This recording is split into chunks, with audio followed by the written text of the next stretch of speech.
Good evening, everybody. If everyone could just take their seats.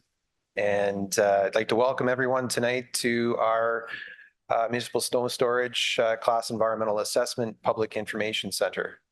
And I'd like to thank everyone for joining us tonight.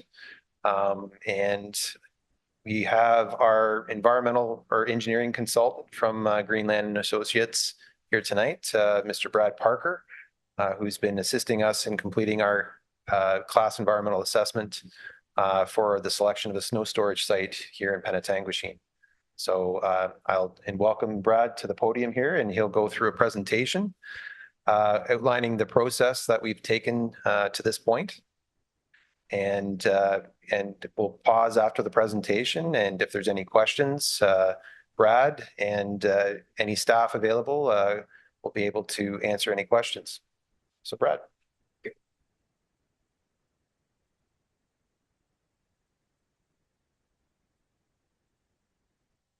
Okay, thank you. So my name is Brad Parker. I am a professional engineer with Greenland Consulting and the project manager for this Class EA. All right, so we'll move on to the first slide. So this Class EA is to identify a preferred solution for the Penetang snow storage area. So just a bit of background on this. In addition to the snow storage area, the town is also looking to have a temporary Class 2 soil management site. So that can be used in the off seasons when the snow is not on site, and that'll take some of the town's excess soils from their capital projects. So per the town's snow removal policy, when banks in congested areas reach 0.45 meters, 45 centimeters, they start to collect it and remove it and dump it at a designated snow storage site. And the purpose of this EA is to identify a different site or keep the same one. So one constraint for the project is the snow storage area must be at least 0.8 hectares in area, and that is ideally to contain all the snow that the town generates. So looking at the snow removal area priority map, the areas in red are the most critical, which are Main Street, and then a little bit on Robert Street East and on Church Street as well. Spurring out from that, we have the green, which is following the critical is the primary areas. And then further to that is the secondary snow removal areas. And the blue dots indicate temporary storage piles just for working purposes. And then those piles ultimately end up at the snow storage site. So moving on to the next slide, the current snow storage location is a portion of a privately owned property that is currently leased from the Morden construction company, the Morden Construction Gravel Pit. There were 3 former sites within the town, the Huronia site, the boat launch site, and the waterfront site park, which are all labeled with the yellow dots there. So the town has been using the Morden site since 2018. And as mentioned, the town does not own that site. It is leased from the Morden company. And the town is looking for an eco-friendly, noise-sensitive snow storage location, which we will get into once we get into the decision matrix. So next slide, we have our project statement. So project statement for this is the town of Penetanguishene requires a snow storage location.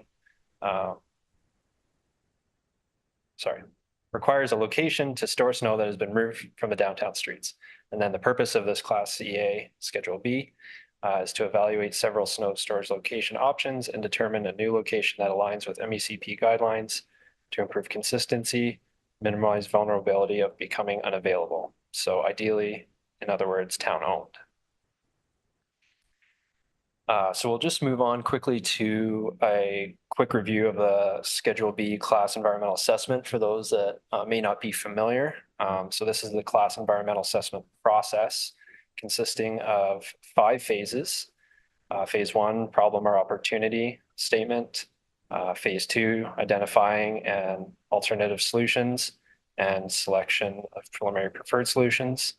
And generally, during each major phase, there is consultations with the public. So we are in phase 2 at that yellow box right now. We've identified several potential solutions or alternatives, evaluated the solutions, preliminary preferred solution, which will be presented tonight. After the public review period, the next step is to select the preferred solution based on feedback from the public, and then review and confirm the schedule of the Class EA. As of right now, it's designated a B, and we will review that after.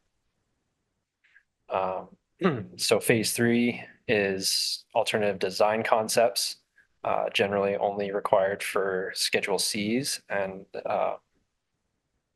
municipal or master servicing plans. Phase 4, environmental study reports, again, Schedule Cs.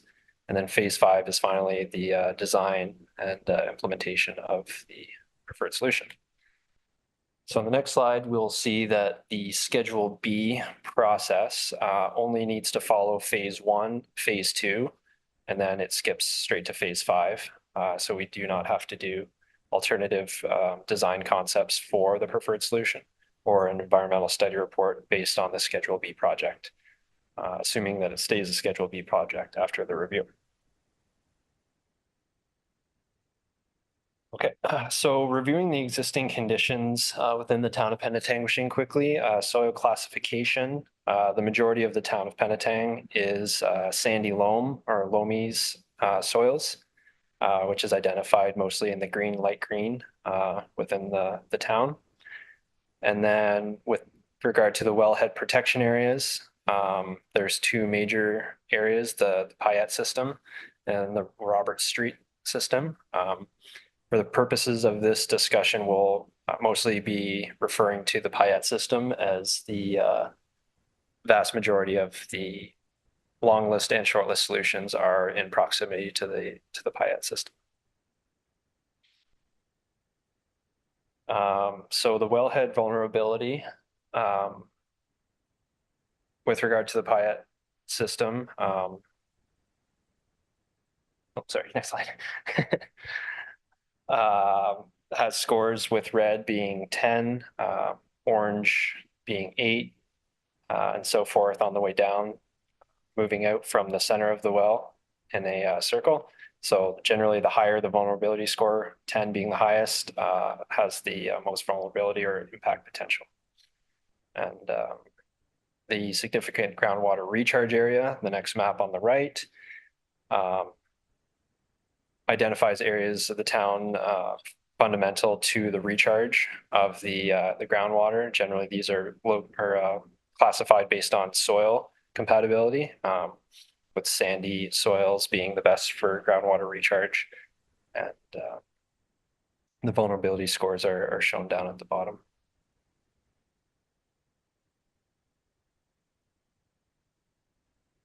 Okay, so we'll move on to the long list of the snow storage locations. These are all the locations that were initially considered as part of the EA process.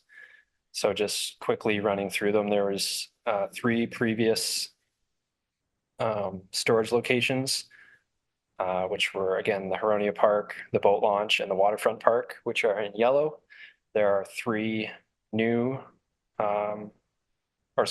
locations, and the current one as well. So the new locations that are not previous are Fox Street, Tinney Septic, Thompson Road, and their correctional center at the north.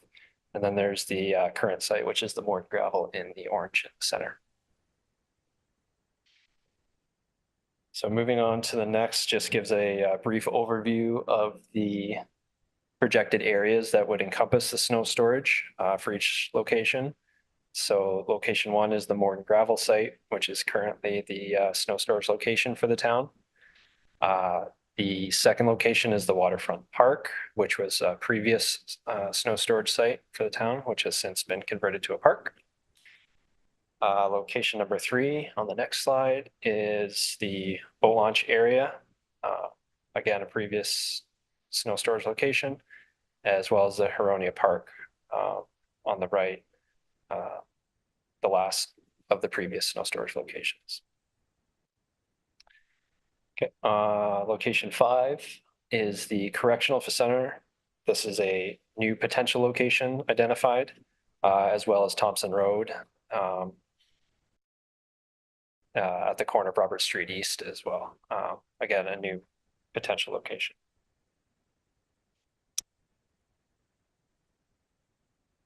Tinney Septic, a new location as well. This is located off of T Point Road.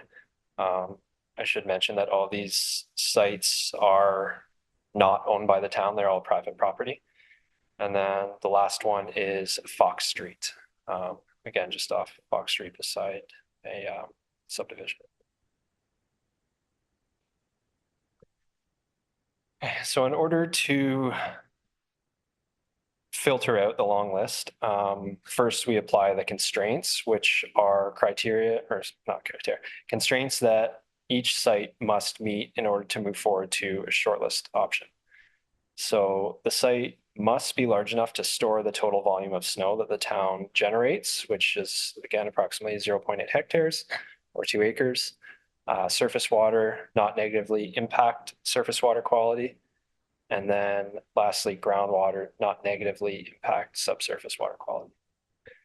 So after the constraints are satisfied, the shortlisted solutions are moved on to various criteria, and this is should. So listed here, we have various criteria that the shortlisted options will be weighed against. So for example, I'll just go through a couple of them. First one is to consider repercussions of increased chloride concentrations. This will be in relation to any sensitive areas, wetlands, surface water, items like that. Surface drainage, evaluating the grading of the site or environmental effects should any water escape from the site. Stability of soil for infiltration, impact on neighboring wells, noise, proximity to houses, residential areas, public safety criteria, accessibility, and vulnerability from the perspective of the town losing ability to use the site for future snow storage. So from our long list evaluation table, Y means it meets the constraint. A is it does meet it with some site alterations, and N is no, for the site does not meet the constraint. So anywhere an N is present, the option is immediately eliminated from further consideration. So options 2, 3, 4, and 8 are all immediately removed from further consideration of the shortlist.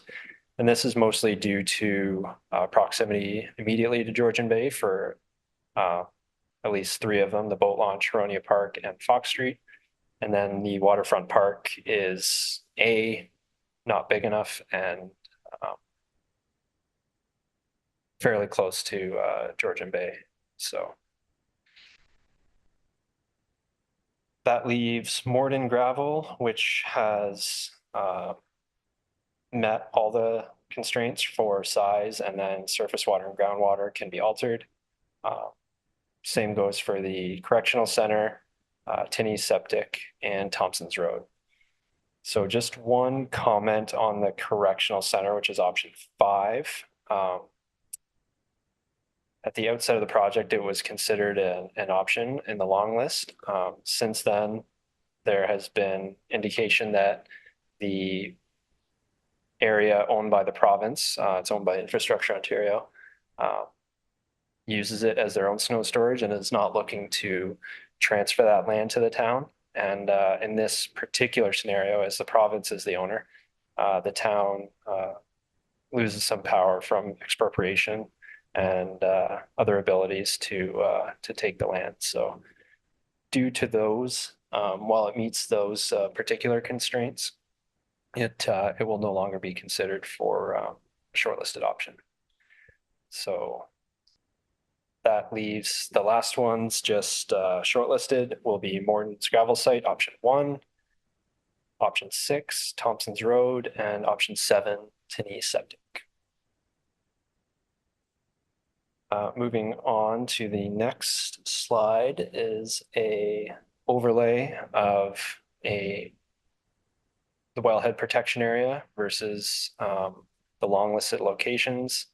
It also shows evaluated wetlands in blue and highly vulnerable aquifer in the checkered red. So most of these sites are located in either a wellhead protection area or a highly vulnerable aquifer, sometimes both. And then there's a couple sites that are located in either. And we'll expand on this when we get to the decision matrix. So again, just the short list of the 3 sites that are all generally in vicinity of each other. The Thompson Road, Morton Gravel, and Tinney Septic are all generally in the town's industrial area, out Robert Street East and Fuller Ave intersection.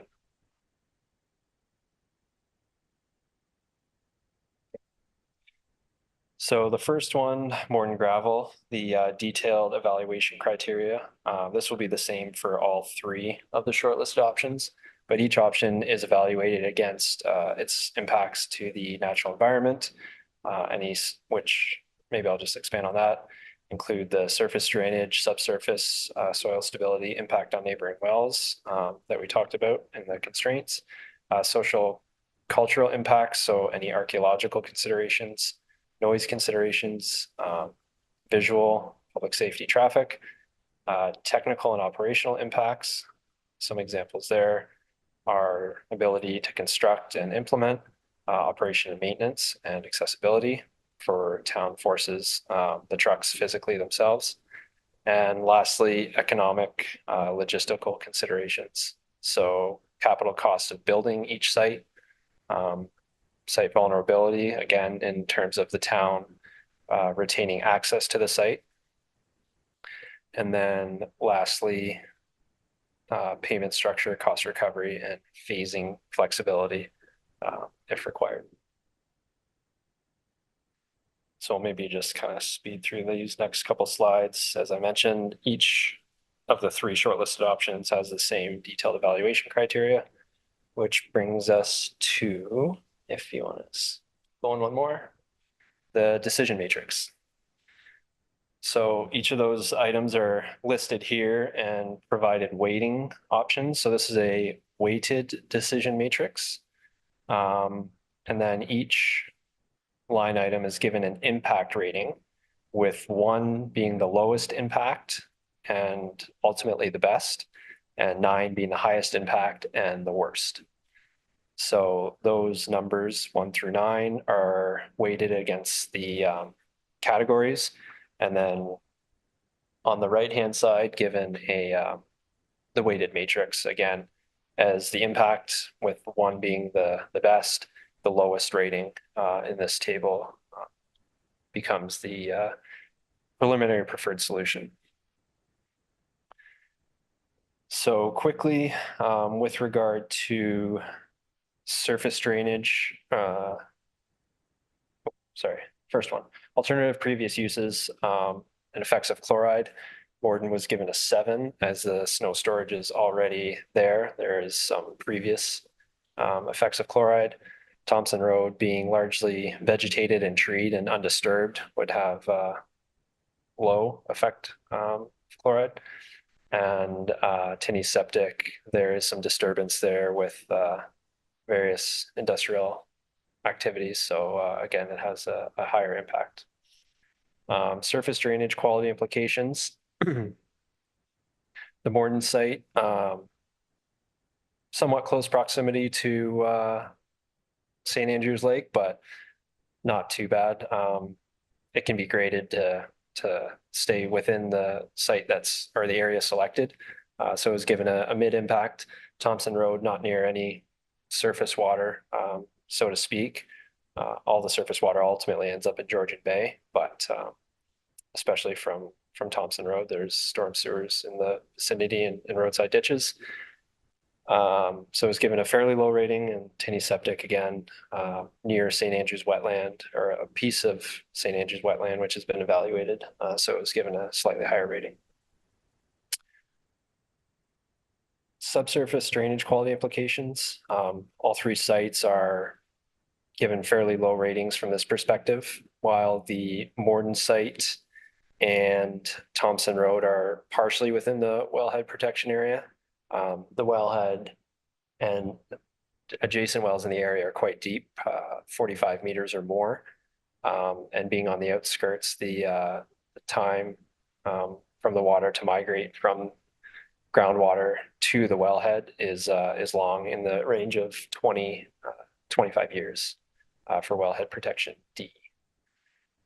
So that also goes for impact of neighboring wells, slightly higher.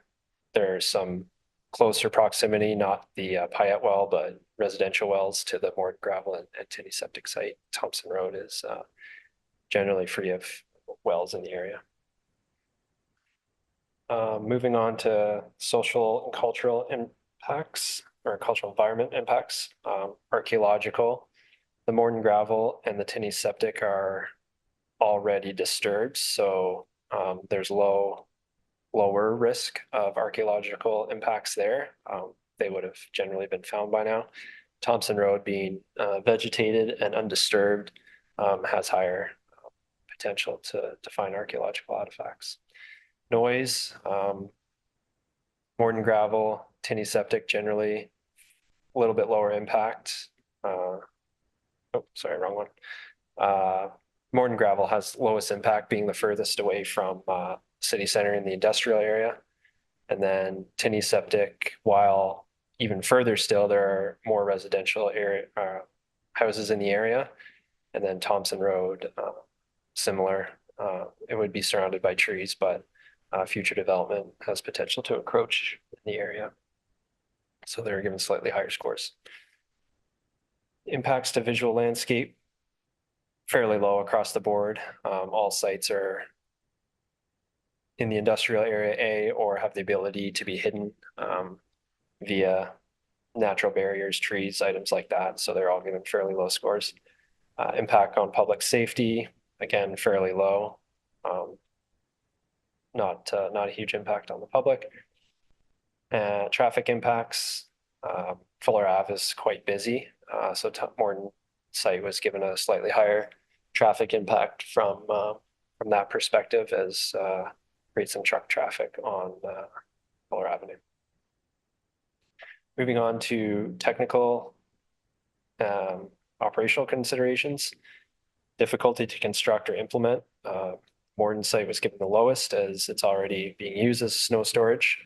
There are some items that need to be updated there, but easiest to construct at this point.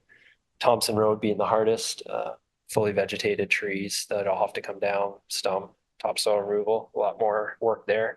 And then Tinney Septic in the middle. Some clear areas, but again, would need a little bit of work to make it a proper snow storage area. So from the operation maintenance efficiency standpoint, all of them, once established, would have about the same maintenance requirements. And then lastly, accessibility from downtown. Morden's and Tinney's are about the same distance, with Morden's being slightly further. And Thompson Road, just off of Robert Street, is a little bit closer, so it received a lower score. So lastly, that brings us to the economic impacts, construction costs. So again, similarly to the difficulty to construct, kind of follows the same pattern as the Morden site's already being used. It's the easiest to construct and therefore the cheapest. And the rest of them, like I mentioned, follow suit. Operation and maintenance cost, again, once they're established, they would all have similar operation and maintenance costs. So no advantages there. Site vulnerability, town owned. At the onset of the project, the Morden gravel site was identified to not want to be released to the town. So it was given a slightly higher score. But again, the town doesn't own any of the sites, so they would be required to negotiate with all private landowners, regardless of the solution. And then lastly, payment structure, cost recovery, and phasing, all given the same score here as it all needs to be done at the same time, and cost recovery would be the same for any project. So when we look at the weighted totals of everything, the first option, the more gravel site, has a impact rating of 4.02 as the lowest. The Thompson Road site quite close behind at 4.08, and Tinney Septic at 4.52, which makes the Morden site the preliminary preferred solution at this time.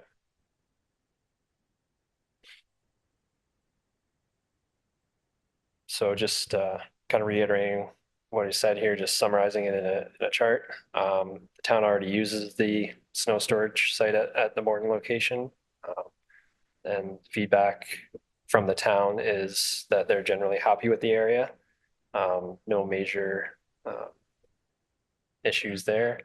And despite a slightly longer travel distance and some other impacts from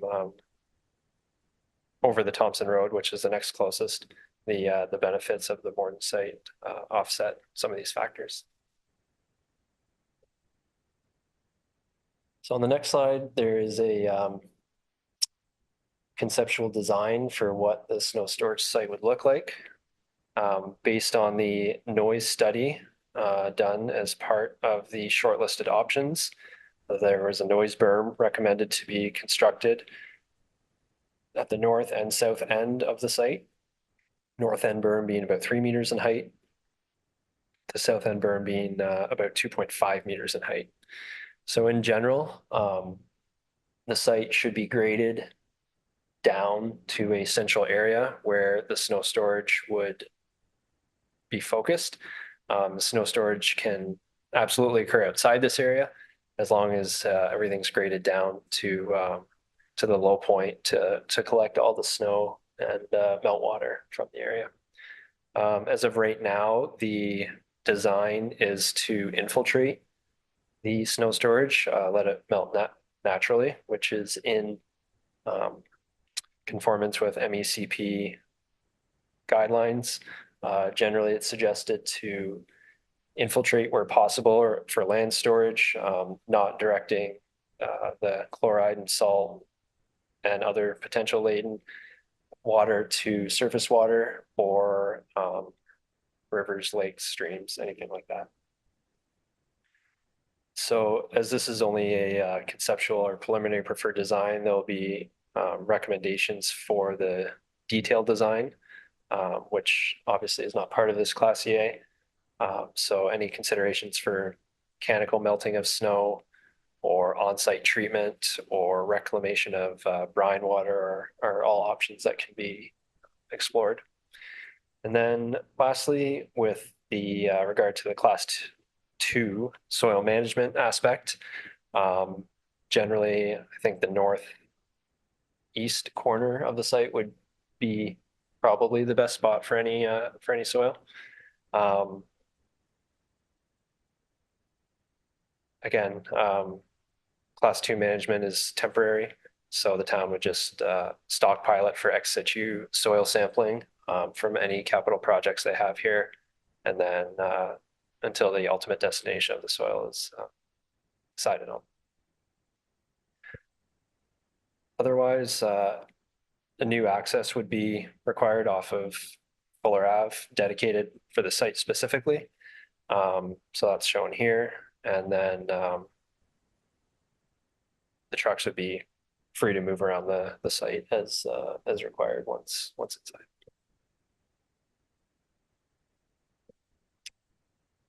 Okay, so next steps for the Class EA.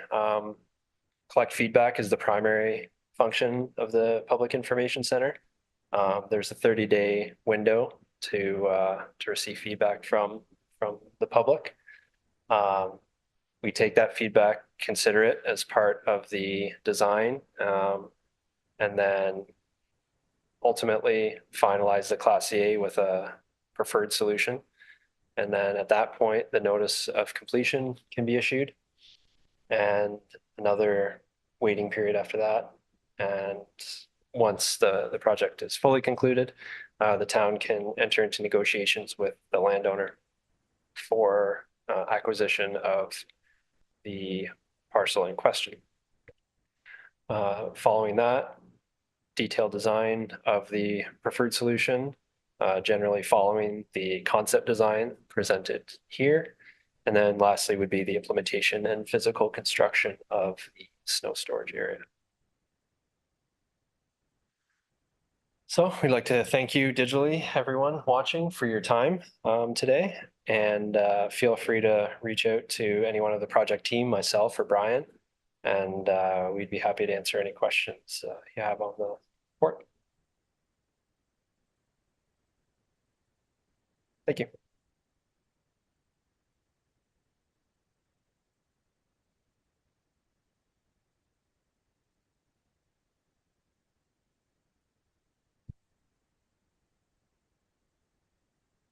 So if there's any questions or comments that anybody would like to address to either staff or Brad, be happy to take those questions now.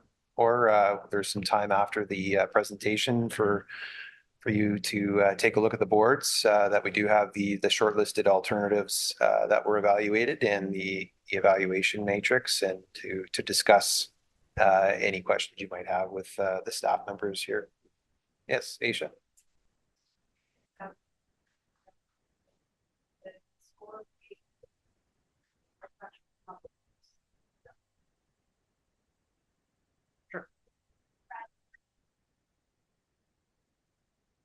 Yep, no problem. So the question was, are you able to bring the matrix back up by chance? The question was the weighted matrix, how the percentages are, yeah, decided upon. Basically, we sit down and come up with them on our own based on the impacts and the type of project that we're evaluating. So, for example, water quality is fairly high in terms of weight. Surface, subsurface at 8% is the highest in that category. Archaeological impacts can have a pretty high impact on a project if anything's found. Again, so that's ranked a little bit higher. Public safety for a snow storage site, not a huge risk to the public per se. A lot of the snow storage movements happen at night away from busy times. So again, those are ranked lower. Difficulty to construct or implement. If it's too hard to construct or too expensive, then it's not going to be a successful project. So those are generally rated higher, but overall we assess the project and just kind of work our way through it. And there's a little bit of iteration there as well.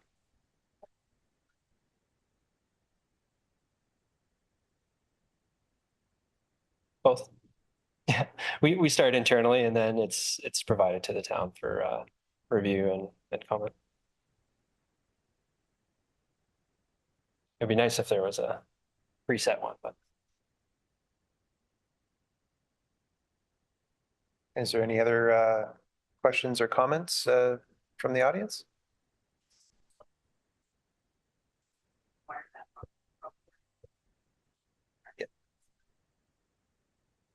Yeah, so the question was whether the goal was to acquire the property from the Morden gravel site, and yes, if the preferred alternative, it's a preliminary preferred alternative right now, but if that ends up being the selected alternative that we we approve. And again, it has to go through council and get council concurrence.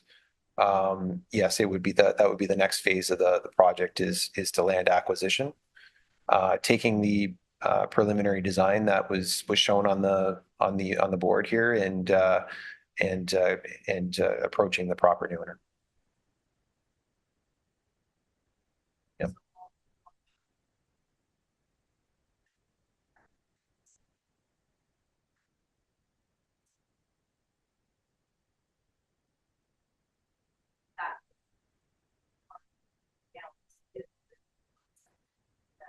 Yep.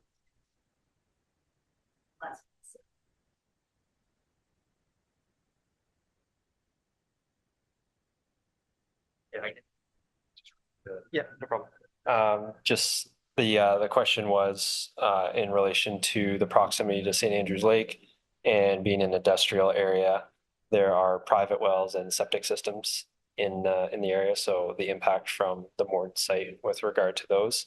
I'm not sure if I mentioned there was a hydro G study done for the shortlisted options, and given the depth of all the wells in the area, they're quite deep. All the water wells, I think they're over 45 meters generally. So the hydro G concluded that there's no significant risk to the wells in the area, with the Morden site being a snow storage location or potential location. From a septic perspective, no, not an issue there. And then lastly, with proximity to St. Andrews Lake, we would have the concept design such that, or the ultimate design, that everything feeds towards a low area. So there's little risk from it getting out or following any grade that would impact St. Andrews Lake from that perspective. So thank you.